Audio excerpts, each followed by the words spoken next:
So it's been about 2 weeks since we filmed that video of me test driving the car. Since then I've been daily in the car to work and back, and everything's been sweet. Clutch is feeling lovely.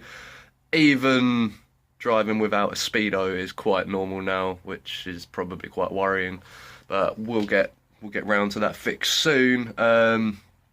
In this video we're going to film the first drive out down Arrowsmith Road, because it's a nice little road that's local to drive down, and we're going to talk about the Darkside clutch kit that I fitted and some of the science behind torsional vibration and twisting forces and all these things that I've learned that I would never have learned if I hadn't have fitted this kit. So big up to you lot, Darkside, and yeah, let's get going with the video.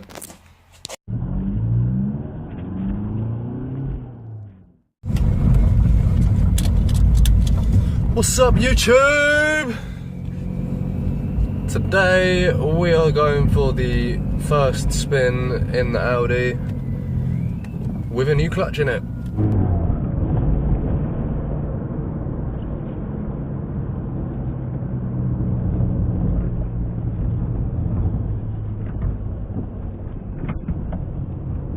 Does that make it any clearer for you guys? Yeah, I know, I need new wiper blades. So, the new clutch, well, it's got a lovely bite point to it, selecting all gears nice. Don't really know what to say other than clutch feels new. Now, since I've been commuting in the soft top Golf with its 1.6 little tiny petrol engine, I did notice one thing getting straight back into the Audi. I just absolutely love the torque you get in a diesel. Childish noises. If you hadn't noticed, this video has been sped up somewhat just to make it slightly more interesting to watch. That brings us on nicely to the next problem. You know what, with no speedo, I have very little conscience about what speed I may actually be doing. Just make the little twisty roads like this all the more fun.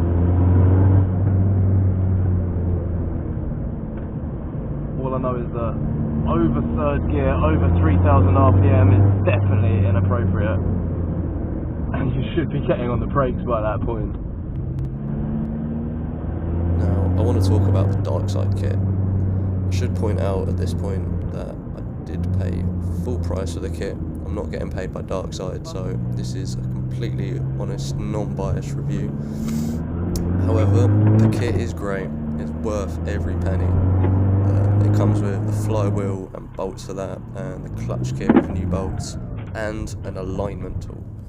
The kit's really good quality and easy to fit, and customer support is excellent. In fact, it's so good it surprised me, but we'll get onto that in a second. You ready for the perils of cheap coilovers? It's inappropriate. Oh, jumps feel wobbly! Bounce, bounce, bounce. I want dampers. So, as I've been fitting the single mass flywheel conversion kit, my boss has been having banter with me about how the car is dual mass for a reason, and how the dual mass springs remove the harmful vibrations going through the driveline of like the crank, the flywheel and the clutch that are caused by harsh torque changes that happen on the power stroke of a diesel engine. The bang stage, if you suck, squeeze, bang, blow.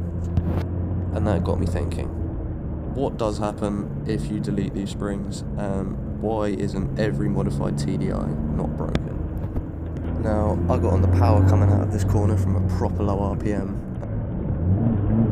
and first time driving a single mass car, this is what I think the torsional vibrations that my boss was on about. If you really want to find out more about these vibrations, I'll put a link to the fluid damper website in the description, which is where I read up quite a lot on the matter, because it's got loads of really good info that explains it proper well. While doing this research, I put a post on a couple of Facebook groups to find out what people using the clutches had actually found. The overwhelming majority of people had run them pretty hard at higher than standard power levels for many thousands of miles, and very few people had had any problems, so I was pretty sure I wouldn't actually have any issues. This was when Darkside really came through. The next day, I was at work on a tea break and I got an email ping through from Darkside that basically just went into the detail of the technical side of why my crank wouldn't snap. Before we cover this, snap forward to the next day.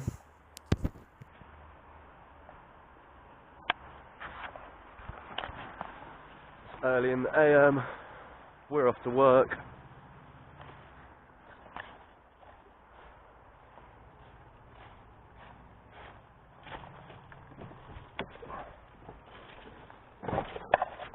I mean, look how tidy she is.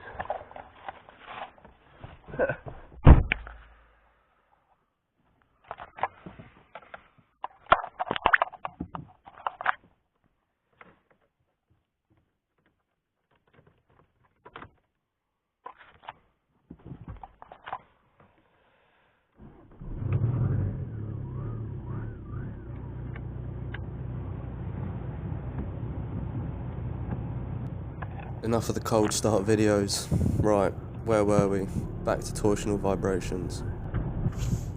Basically, due to the kit moving the springs from the dual mass flywheel into the clutch friction plate, the torsional oscillations are absorbed and the crank is kept safe. And this is why I'd recommend getting any Darkside products. Not only have they got awesome, well-made bits of kit, their customer support is well above par, so big up yourselves, Darkside. And that's pretty much how we've ended up here, on our way to work. And now the car's ready for the next stage in the project, the DIY Stage 1 map. Now, I wanted to do the clutch before I started this project because the old one was starting to slip anyway, so there's no point putting any more power through the old one when it wouldn't help. But now we got the new clutch in there, I'm going to bed it in for a couple more weeks going to work and back, and then we will start doing some data logging and other good things that are going to get us towards our self-written DIY Stage 1 map. But for the next episode, we're going to be fixing this quite interesting problem. I hope you like this episode. It's a bit different to the other ones and it's just a bit more me talking, but I hope you enjoyed it. Please jump in the comments and like the video if you like this style of video, and until the next one, peace.